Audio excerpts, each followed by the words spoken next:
I just read the most dumbest thing in an article. So if you haven't figured it out, do I really need to say it?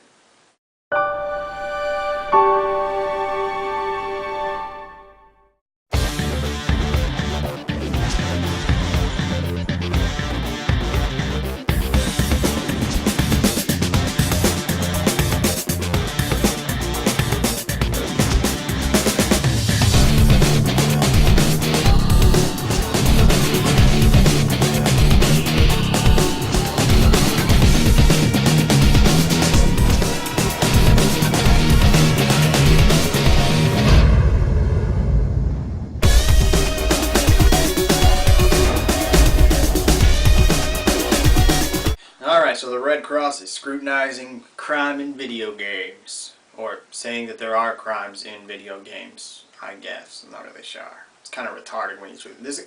This has to be the dumbest article I have ever read that has to do with violence in video games.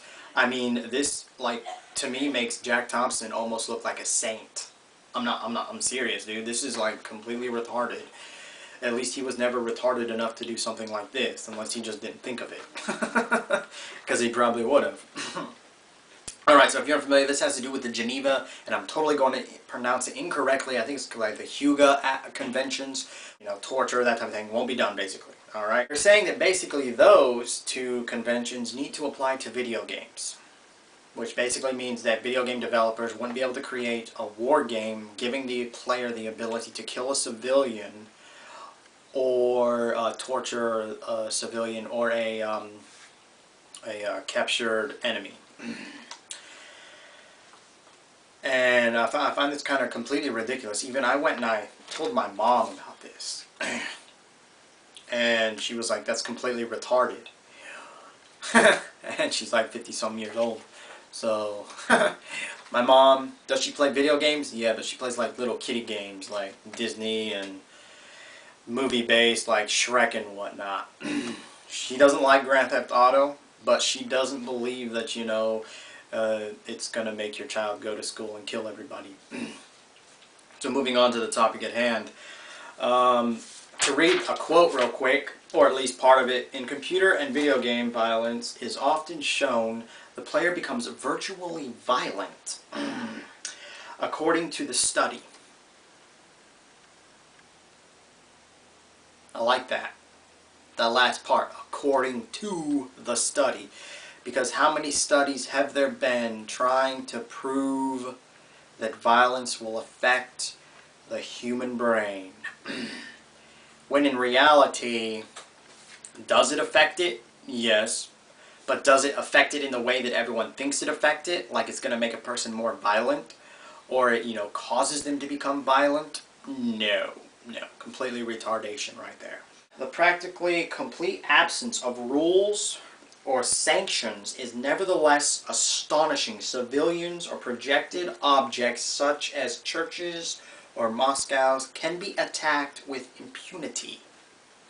In scenes portraying interrogations, it is possible to torture, degrade, or treat the prisoner inhumanly without being sanctioned.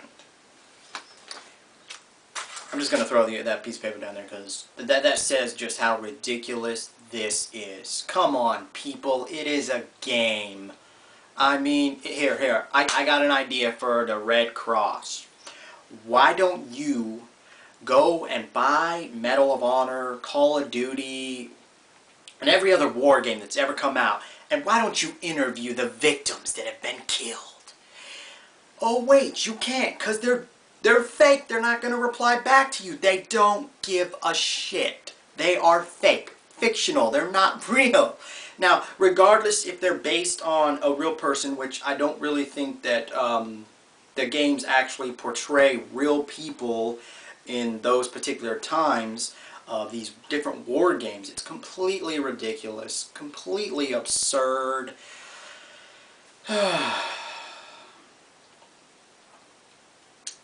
That's probably why God doesn't grant everybody's wish when they pray to Him. Because they're just stupid. Stupid. I mean, the Red Cross is supposed to be helping people, not being the Jack Thompson organization of idiots. I'm just saying. Anyway, comment below. Are you ready for it? Let everyone know. Let everyone know what you think. Comment below, subscribe. Unless you're on a message board, then well, you can go to my channel because I posted it at the very top.